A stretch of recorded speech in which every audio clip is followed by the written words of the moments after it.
Culture warriors are now seeking to cancel Karl Marx for dressing up as the Black Lives Matter movement. Old videos surfaced of Marx pretending to be a movement for black equality while actually up to his old tricks of destroying freedom, faith in God, and the independence of the traditional family. Official black person Roger Black Person said he was appalled to discover that the man walking around in the guise of a black equality movement was, in fact, the white creator of a philosophy that has been responsible for over 100 million murders, the destruction of entire economies, plus a lot of uncannily stupid white women explaining to black people how they're not black enough. Mr. Black Person said, quote, "I could not believe my eyes when this came to light. This crazy-ass white man, Marx, was almost as racist as a Democrat. He and his pal Engels were always slinging around the N-word and saying incredibly ugly stuff about so-called Negroes being an inferior race, and yet here he is, pretending to be as black as the governor of Virginia and spouting all this Black Lives Matter stuff as if his stupid pseudoscientific attacks on religion and the family were somehow going to help black people who need religion and the family more than just about anything," unquote. The revelation that Karl Marx had been masquerading as the Black Lives Matter movement put Marx on a cancellation list with many of his fellow left-wingers who had also appeared in blackface, including Jimmy Kimmel, Justin Trudeau, Jimmy Fallon, and every single anchorman on CNN, who are all white, except for Don Lemon, who may once have actually been black before he just decided to identify as a fatuous dolt to keep things simple. If Marx is not canceled for wearing blackface, he may still come under fire for the 100 million murders. No one really seems to care about that. Trigger warning, I'm Andrew Klavan, and this is The Andrew Klavan Show. I feel hunky-dunky, life is tickety-boo. Birds are winging, also singing hunky-dunky-doo. Ship-shaped, ipsy-topsy, the world is zippity-zing. It's a wonderful day, hurrah, hooray! It makes me want to sing. Oh, hurrah, hooray! Oh, hooray, hooray! All right, we are back laughing our way through the fall of the Republic.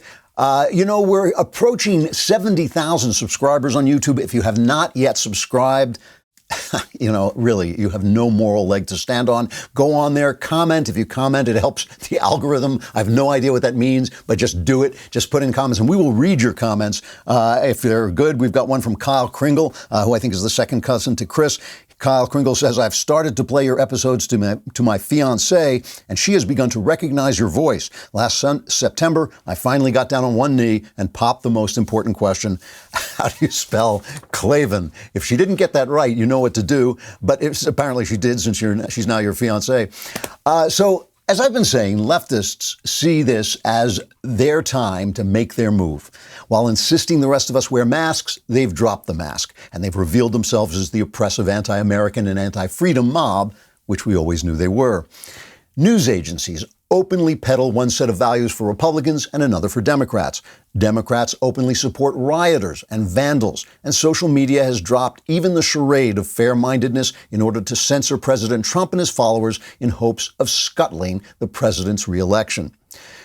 Yesterday, Twitter, cynically and incredibly offensively, put a warning on one of the president's tweets.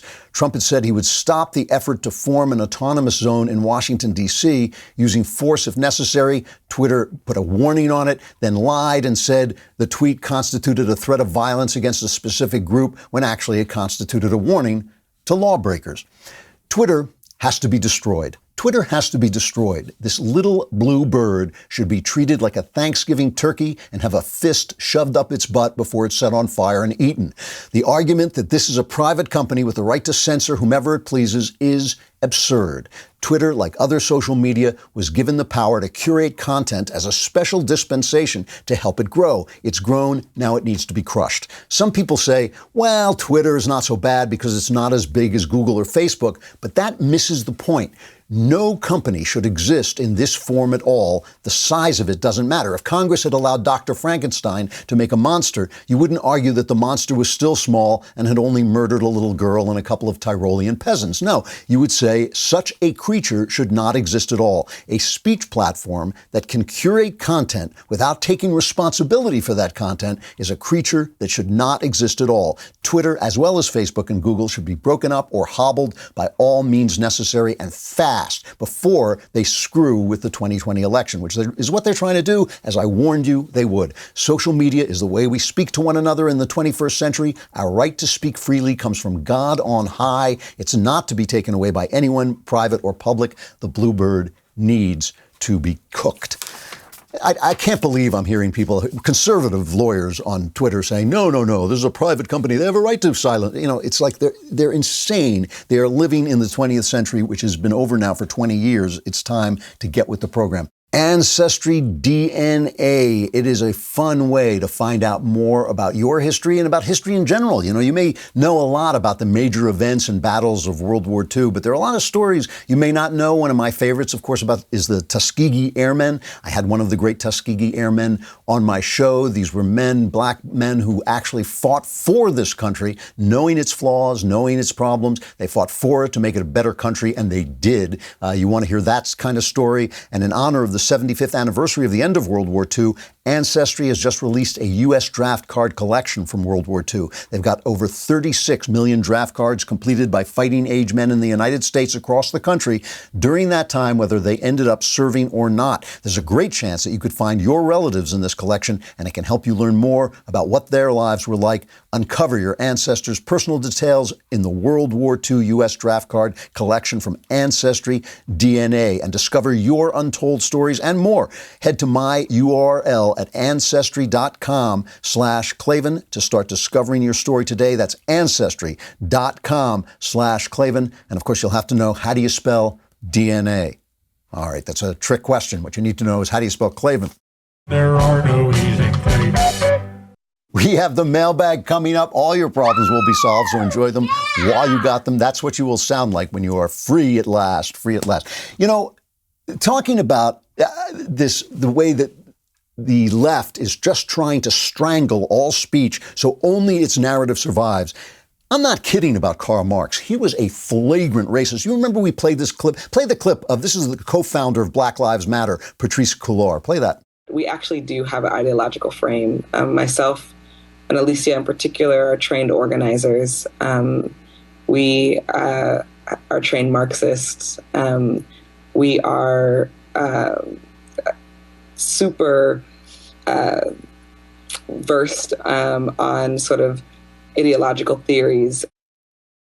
So this is a Marxist who founded Black Lives Matter. They're pulling down in Wisconsin last night. They pulled down the statue of an abolitionist. They pulled down the statue of Ulysses S. Grant, who was a great supporter of black freedom. Of course, he destroyed the South in the Civil War, and he helped destroy the Ku Klux Klan in its first iteration. Here's what Marx wrote about a rival socialist. He wrote, "It is now completely clear to me that he, as is proved by his cranial formation and his hair, descends from the Negroes who had joined Moses' exodus from Egypt." He hated the Jews as well, even though he was a Jew. "Assuming that his mother or grandmother on the paternal side had not interbred with an N-word. Now this union of Judaism and Germanism with a basic Negro substance must produce a peculiar product." His co-author, Engels, who wrote the Communist Manifesto with him, he said of somebody, he was arguing with somebody, and he said, "Being in his quality as an N-word, a degree nearer to the rest of the animal kingdom." So anything they find, if they find one of the founders who helped them get the freedom they have, like George Washington, but they find he was, like all of us, a sinful man, and he was like all of us, that's a problem. But Karl Marx, they love him. Because why? Because this is not a movement for black people. Now, the thing is, social media has actually been a bad thing for information. You would think that the internet and social media would make us more informed, but it's made us less informed. Why? One of the reasons is it encourages stories over the truth, especially when it is being curated and edited and censored by one side, and that's what's happening. And so we have to learn how to protect our minds, and we also have to go after these people by any legal means. We really have to destroy their social media monopoly. Let us talk about this just a little bit more. One of the things, social media I hardly go on. I'm going to go on this thing, Parler, I think it's called, Parler, because it's a new one that is letting people speak freely. It's not like Twitter, which is censoring people. I think Trump should just move over there and say all my followers should come with me. So it'd take, I don't know how many millions of people he has following him, but he should take all those people over.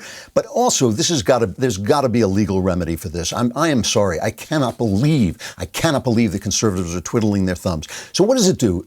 Social media encourages the mob mentality. Why? Because the people who go on social media to share pictures of their kids are shouted down by the bad guys. And the bad guys are not, contained. And when they are contained only by the biased left. The bad guys are contained by the biased left. So if you are a bigot, if you're a radical, if you're violent on the left, that's justice. You can go on the left and tell people to kill cops, and they will not do a damn thing about it on social media. But if you are a bigot and a radical and violent on the right, you're gone, or if they can even pretend you are, which is really what they're doing. But the most important thing that social media has done is it emphasizes narrative over data and truth. It emphasizes story over facts, which is the entire left agenda. That is the left agenda, because it's all about power, it's all about control, it's all about taking away from the ordinary person his agency. It's all the way about taking away your right to associate with whom you want, to hate whom you want, to be a bigot. You want to be a bigot?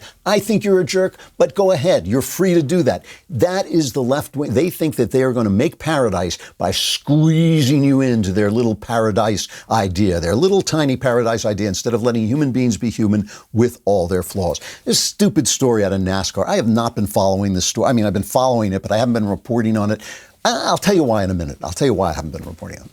They said they found a noose in the NASCAR driver Bubba Wallace's garage at the Talladega Super Speedway, right?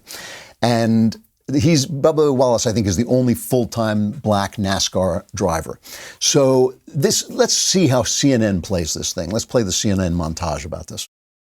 Horrifying, racist, jarring, disturbing, heinous, perverted, ugly, cowardly, dreadful, hateful, stunning, shocking, appalling, disgusting reminder of who, again, this sport is for. A noose found in the garage stall of Bubba Wallace. Obviously, this is completely appalling, but do you think it's surprising? No, it's not surprising at all. And NASCAR is often considered a sport that is tethered to white folk, tethered to the South. The Confederate flag in a sport that is overwhelmingly white and certainly dominant among Southerners. And NASCAR has been trying to somewhat move away from it. And I say somewhat in kind of air quotes. So I shouldn't have said CNN. That was a number of different news agencies. That was a Grabian montage, the number of different news agencies. I shouldn't have just said it wasn't just CNN. So that's how they play this thing, right? And now the FBI comes in force, like 12 of them come in and say, nah, it's a garage pull. And it was shaped like a noose. It had like that wraparound thing.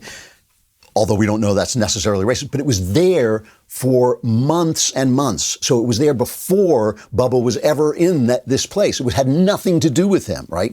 He won't let it go. Bubba himself, he refuses to let it go. And he says, even anybody who thinks this is wrong, let's play this. We'll call it 12, cut 12.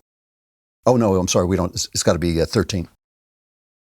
People are entitled to their own opinion to make them feel good, whatever, help them sleep at night. It's just unfortunate circumstances and in a terrible time that we're in right now. Year 2020 will be one year to for sure forget moving forward. But it's simple-minded people like that, the ones that are afraid of change. They use everything in their power to defend what they stand up for, and instead of trying to listen and understand what's going on. So it's another non-story. It didn't happen, never happens, not a thing. It's nothing, has nothing to do with him. It was there before he got there. 12 FBI agents, I think it was, maybe 15, went in and investigated this. They cleared. I mean, this is instead of, arresting rioters and things like this, guys pulling down statues. This is what they're doing because it's the story. Let me ask you this. What if it was real? I mean, it's never real. This stuff is never real. I mean, it's almost never real. But what if it was? So what?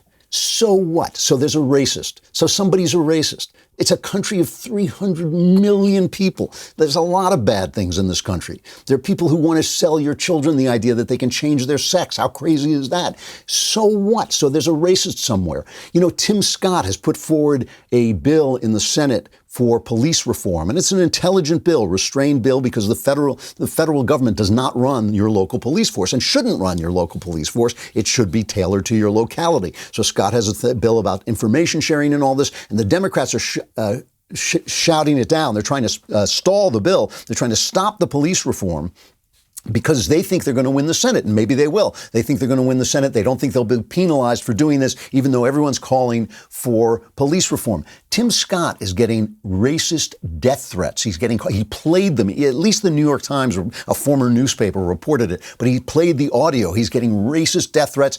That's not a problem, but a noose that didn't have anything to do with anything is a problem. There are racists. People are racist. This country is not racist. This country was not founded on racism. That's the lie. That's the lie. And, you know, it's all about, remember I played a while back, I played a Wolf Blitzer thing of him questioning Rand Paul and forcing Rand Paul to sort of back down about the Civil Rights Act and just the way he framed the questions, like these kind of do you still beat your wife questions. We asked Rand Paul to come on. He wouldn't come on. I can't imagine why, but he wouldn't. Here are the questions that nobody is asking. Nobody's asking these rioters. What are you going to replace this country with? Hard thing to build a country. This country is a beautiful, beautiful thing that was built by geniuses, and they constructed it to get more and more free, to become increasingly equal, and that's what's happened to it. What are you going to do? What are you replacing it with? Nobody asks. Nobody asks that Nicole, Hannah Jones. Nobody says to her, what's the plan? How are people going to be elected? Is there still going to be free speech in your perfect republic? Are only black people going to have free speech? Will only black lives matter? Nobody asks that question. Do only black lives matter to you? So, here is the thing. As you do that, lies begin to grow. And these are people who genuinely want to keep information from you. There was an interesting book review in the Wall Street Journal of a book called Apocalypse Never. The review is by John Turney. The book Apocalypse Never is by Michael Schellenberger, who is an environmentalist activist who suddenly found that all of the things that the environmental movement puts forward are untrue, and all their solutions not only make things worse, which I've written about before, I wrote about this years ago, they not only make things worse, they hurt poor people, they hurt developing nations. If developing nations are allowed to become capitalist and allowed to use fossil fuels as they will, they build up and then they start to use better fuels and they start to get better technology, and that helps the environment. And so he writes in this book that we're not in the midst of a six mass distinction. Only 0.001% of the planet's species go extinct annually. Whales were not saved by Greenpeace, but rather by the capitalist entrepreneurs who discovered cheaper substitutes for whale oil.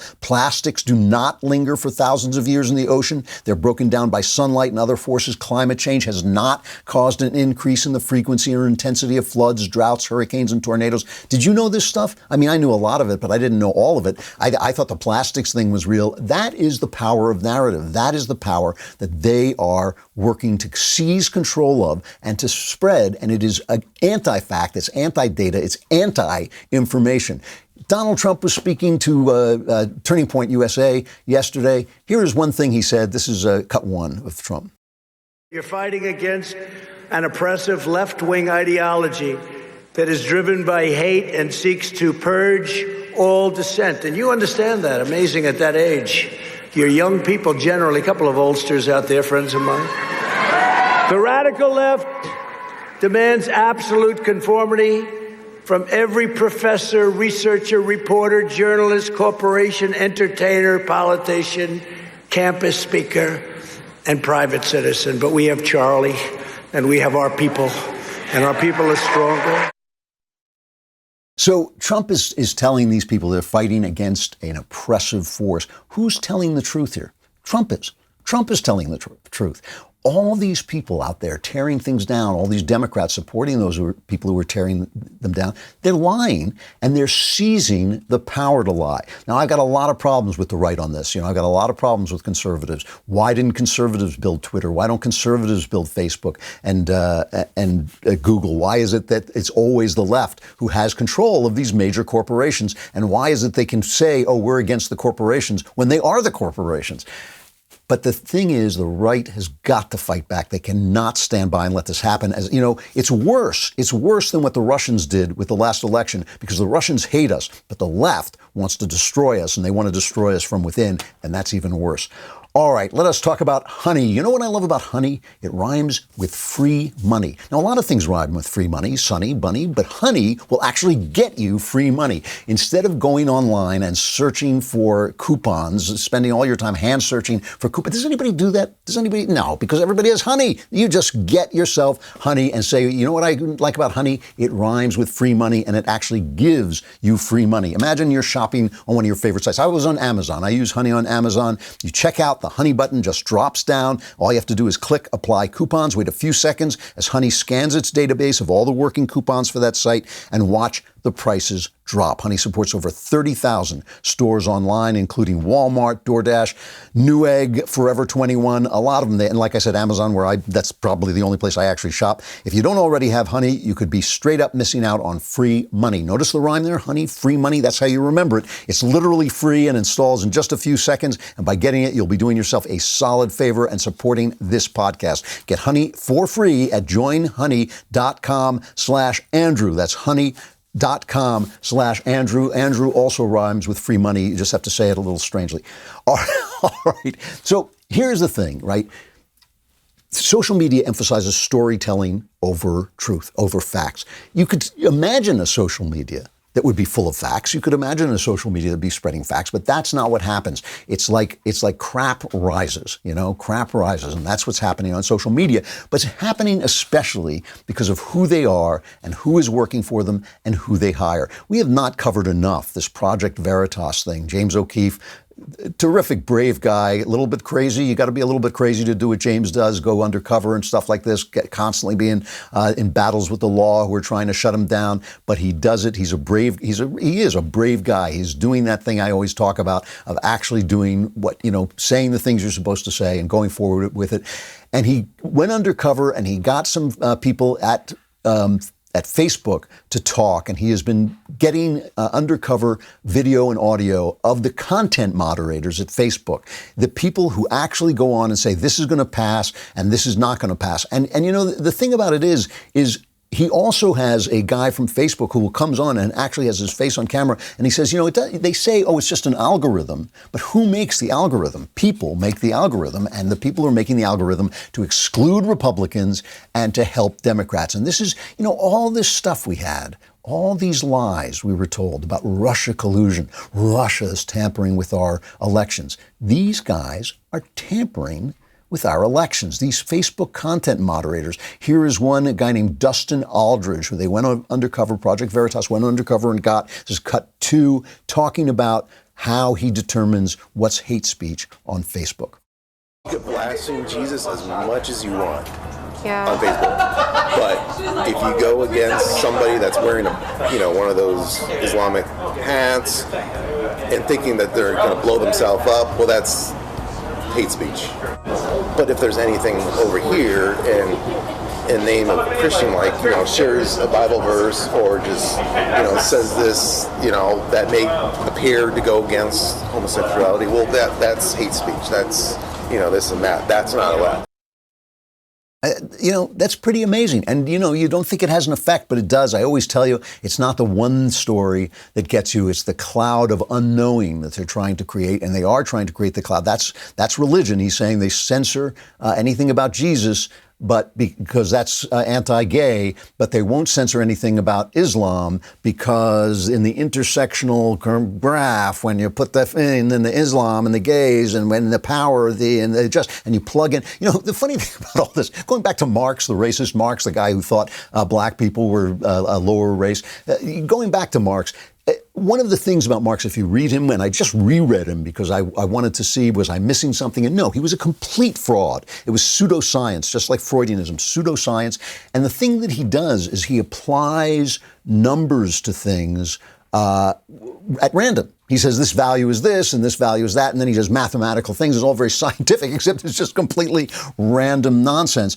This stuff is what the left does. This kind of distortion and pseudoscience is what the left does. So when you have this intersectionality where they compute who is more power and who's more of a victim, as if that gives you, as if a victim can't be a bad person, who's more of a victim and who has more power. And then so you can insult gays, you can insult Christians because they insult gays, but you can't insult Muslims even though they kill gays. But that's okay because they're Muslims, so they're not Christian. I mean, obviously, it is just self-hatred. It is just hatred of the West. And it's hatred of the West for a specific reason, because it gives ordinary people the right to make up their own minds. And they sit in their college classrooms, and they sit in their college professor offices, and they sit in their newspapers. And it's like Dick Cavett once said to me in a debate. Dick Cavett and I got into a debate, and he said, "Why do stupid people have free speech?" That's what he said to me. It's on. You can find it online. Why do stupid people have free speech? Who thought of that? Because he's so smart, he's so elite, he's so high above us that he should be able to speak, but not the stupid people. They all think that. They all think it. They all think that you are not up to snuff, and they are. They are the elite. This is one of the things I really like about Trump. That he was saying, telling these people that you are the elite. When he was talking to Turning Point USA, he was saying to them, like, you are the elite. This is this other Trump clip. This is cut 7. You're smarter. You're better looking. You have a better future. You know your way around better, believe it or not. There's only one thing they have. They're more vicious. They are vicious. They are vicious people.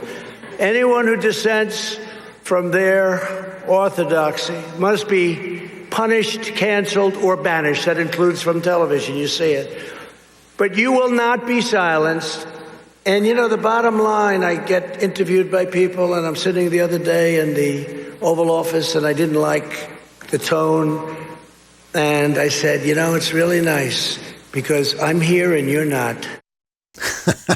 Well, that's what they're trying to change. That actually really sums it up, doesn't it? That really sums it up. The people, the ordinary people, the regular people, the people who were committing suicide while nobody noticed, the people who were out of work while they told us how great Obama's economy was, the people who have been abandoned, who built this country, who did a lot for this country, who are now, they're not in the intersectional plug-in places, so they don't count anymore. They're the people who sent Trump, and that's what they're trying to silence, and that's what they're trying to get rid of.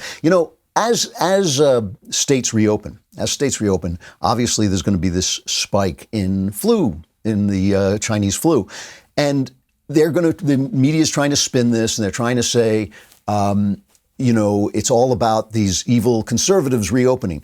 You are not allowed in New York. You are not allowed to, when you find out that somebody has the disease, and they try and trace where they've been and who they've talked to. You're not allowed to ask them whether they've been in any Black Lives Matter Marxist protests. You can't ask them if they've been in these Marxist protests, because then you'd be following the fact that, of course, is going to spread the disease, and it's going to spread it into minority neighborhoods, which are being hit hardest because they have multifamily housing, because they have more underlying what they call comorbidity, more underlying diseases like obesity and diabetes and smoking and all these things that make it worse for you if you get hit by this disease. Whereas meanwhile, in the states that didn't lock down, the numbers of deaths are much, much lower. Now, that's partly because the states that didn't lock down are almost all rural states and not densely packed states. But still, they're picking on Florida because they're seeing a spike. They're going to see a spike. But Florida has something like 1/10 of the deaths of New York. It has almost nothing compared to New York, and they're picking on these things, and it's all picked here and there. But the point about this is the fact that they won't even ask. They won't even ask people if they've been at these things. Maggie Haberman, it's not just that they don't want to hear from us. They don't want to hear even from their own people. Maggie Haberman is a left-wing reporter. She was considered by by Hillary Clinton, they considered her a great way to plant friendly stories. That's why the New York Times hired her to be their White House correspondent. She's reliably left-wing. They gave her a Pulitzer Prize for Russian hoax stuff. She didn't expose the Russian hoax. She basically perpetrated it, and she got a Pulitzer Prize for this. But she went on TV and was talking to Anderson Cooper and said this little bit amount of truth. As much trouble as Donald Trump is in politically right now, a lot of it of his own making, but certainly not all of it, Joe Biden is still a very flawed candidate. He is running a flawed campaign so far. There are still 4 months left. They have to have what are supposed to be 3 general election debates. 4.5 months ago, we were not talking about the coronavirus the way we are talking right now. So a lot can happen. And I do think it is important to remember that at the end of the day, elections are still binary. And people, if they decide to vote, unless they decide to write someone in, are going to make a choice between these two men. And there are going to be a lot of people who, even if they are unhappy with Donald Trump right now, there will be people who still decide to vote for him in the end. It is a real mistake for anybody to start calling the election today.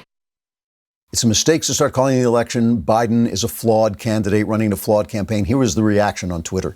We have found the witch. May we burn her? So think about this for a minute, okay? They won't even let their own people tell them the truth. They won't even let their own people tell them the truth. A lot of stuff going on right now behind the scenes, and it's behind the scenes because they're not reporting it. The feds are arresting some of the leaders of this movement, of these radical movements, guys who have committed crimes. U.S. attorneys are prosecuting them all across the country. Stuff is on the march, and we're just going to have to see if Trump can get his message to the people. They're going to do everything they can to stop him. They're going to do everything they can to stop him, and we should do everything we can to stop them from stopping him. This is the battle. As I keep trying to tell our friends on the right, this is the battle for information. This is the battle they've been fighting all this time while we slept. All right, we got the mailbag coming up. But first, let me talk to you about Reader's Pass. You want to be a subscriber to the Daily Wire. Otherwise, you will not get into heaven. Not a lot of theologians will tell you that, but it is true. So you want to be a member. But maybe our all-access thing is too expensive for you. Our top-level tier, it may be too expensive. You may be one of those whiny people who want to feed their children, give their children food so they grow up and they're healthy. All right, so you can't get the all access, but you can surely afford $3 a month. Just don't give the kid another toy. You know, he's spoiled already. You can surely afford $3 a month, especially because we will give you the first month for only 99 cents. That's our Reader's Pass. You get access to our mobile app, articles ad-free, access to exclusive editorials. Shapiro did one, how Biden could be handing Trump his re-election. You won't get mine because they won't run mine. If you want to hear my open again today, I'm guaranteeing you got to go over to the Andrew Klavan YouTube channel, but also get a Reader's Pass so you can get everybody else's stuff because they'll print them. Go to dailywire.com and subscribe. Mailbag is on the way.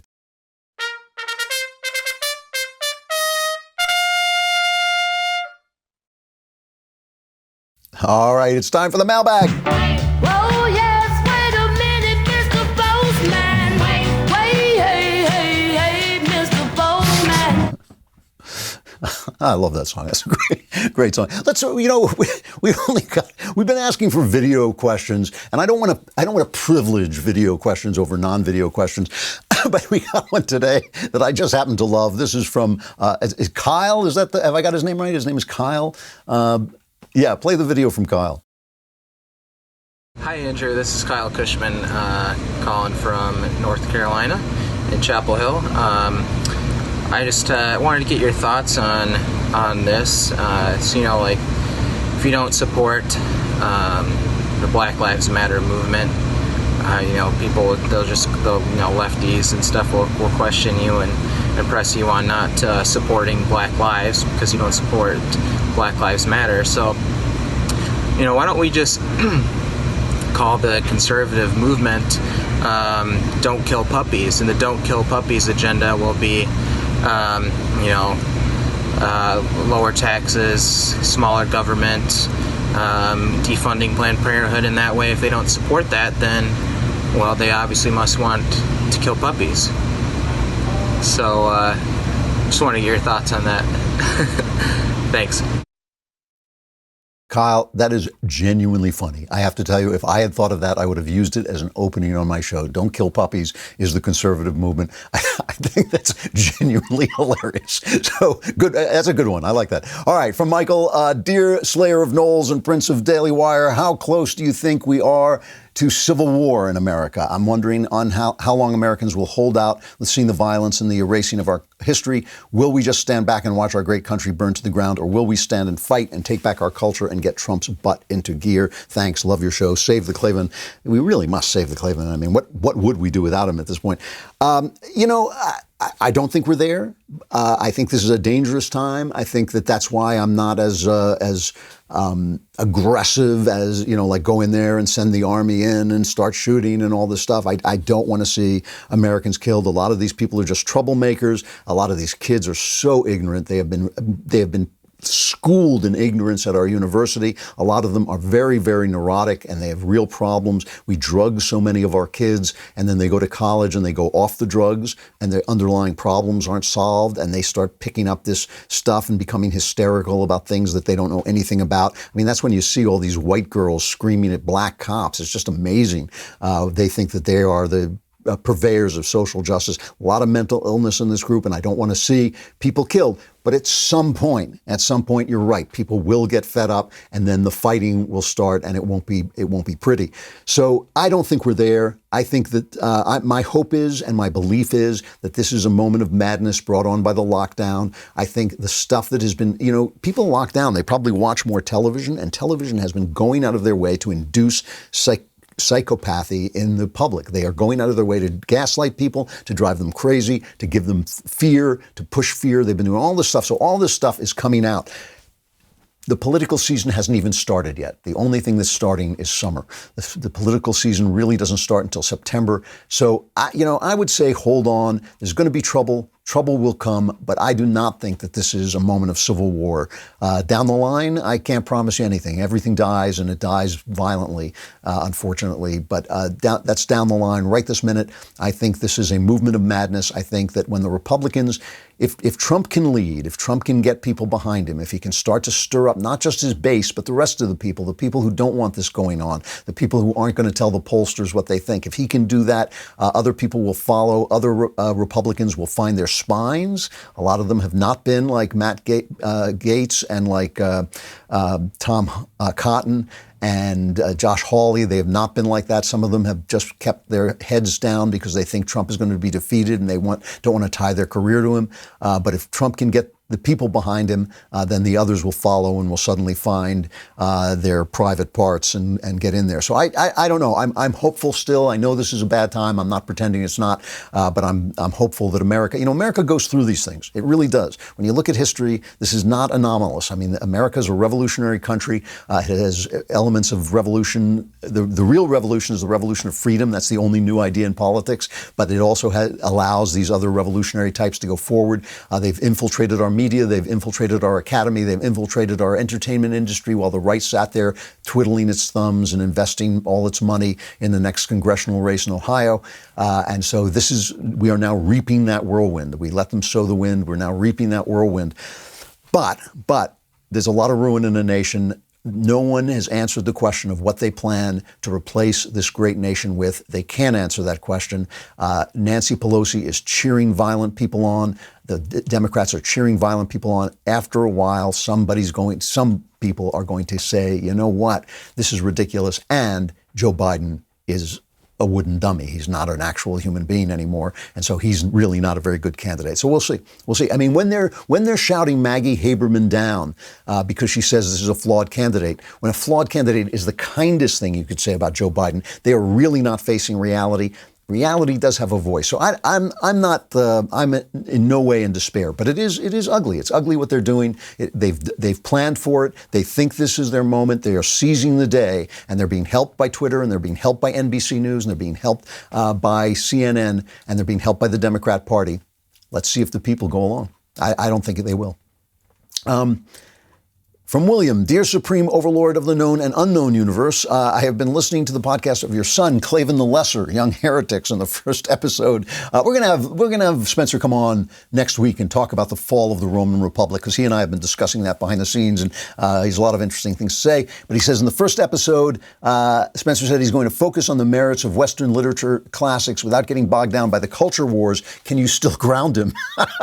He says, if not, it may be better that you address my question with a guaranteed 100% correct answer. As I understand, Spencer can only guarantee his answers up to 50% correctness. Why hasn't the left come after the Greek philosophers harder? After all, he says, I find it suspicious that they have not come after these roots of Western civilization. Well, you know, I've talked to Spencer about this, and what he says is that they have done it, but they've done it on the university level. You know, they're doing it in the academy where people are still thinking about this. There's a woman he told me about named Donna Zuckerberg who wrote a Washington Post op-ed about how Socrates is a misogynist troll. This stuff starts in the university where people care about it, and then they bring it out into the public.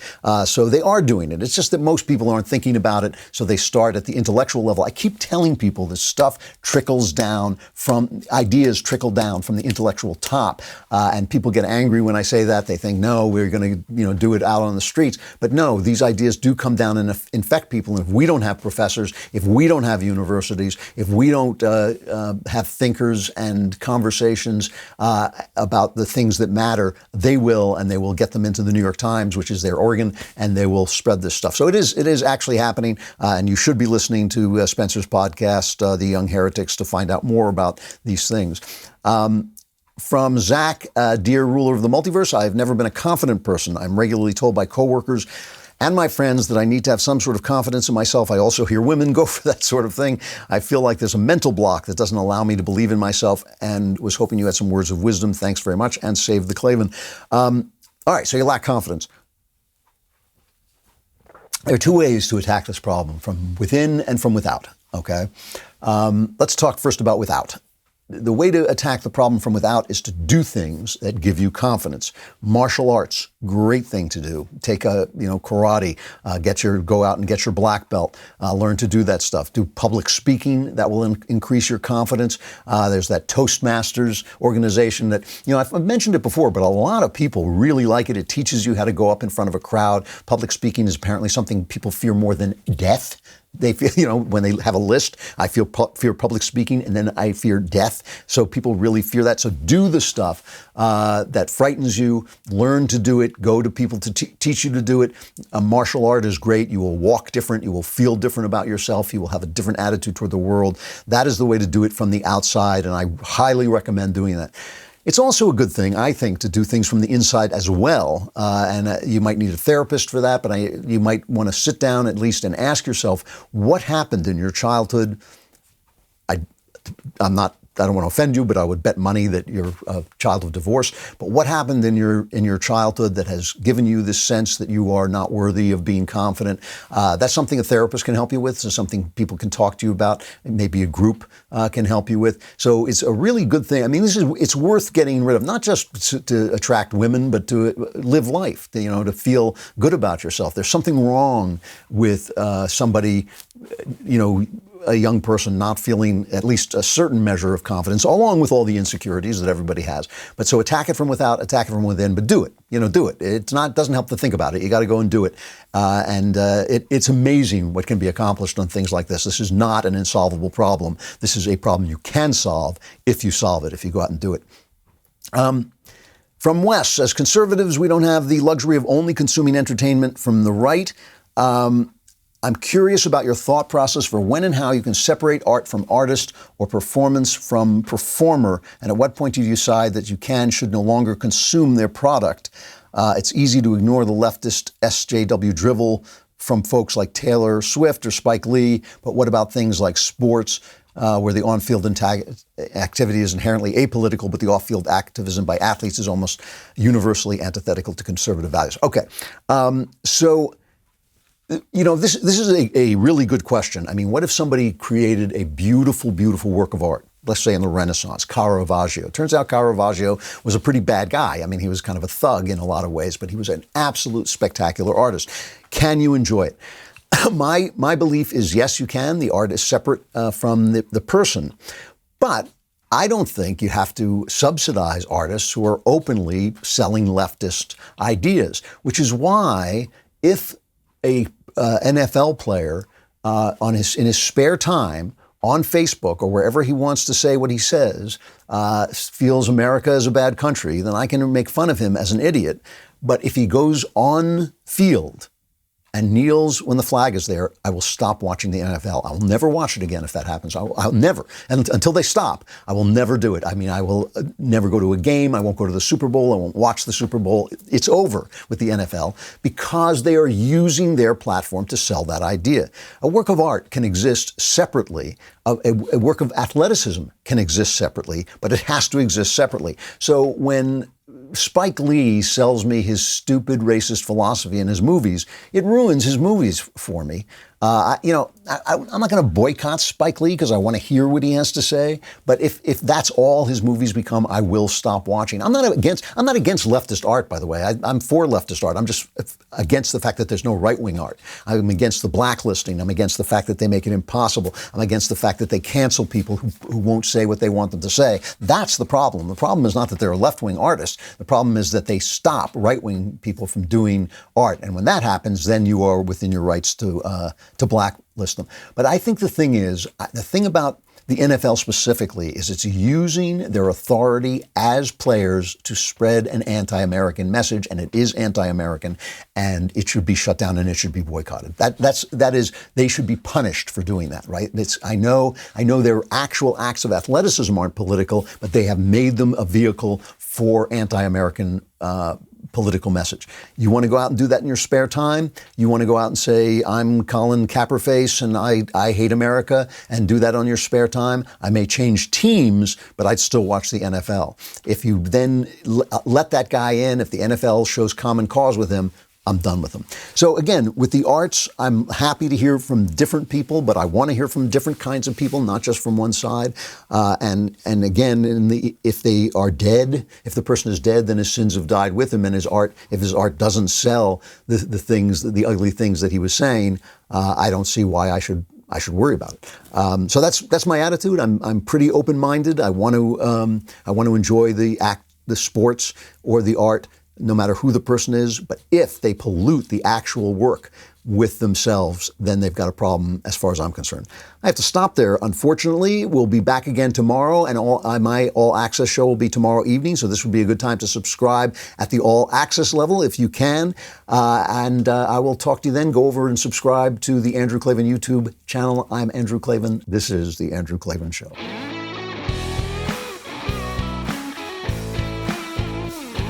The Andrew Klavan Show is produced by Robert Sterling. Executive producer, Jeremy Boring. Technical producer, Austin Stevens. Our supervising producer is Mathis Glover. Assistant director is Pavel Wadowski.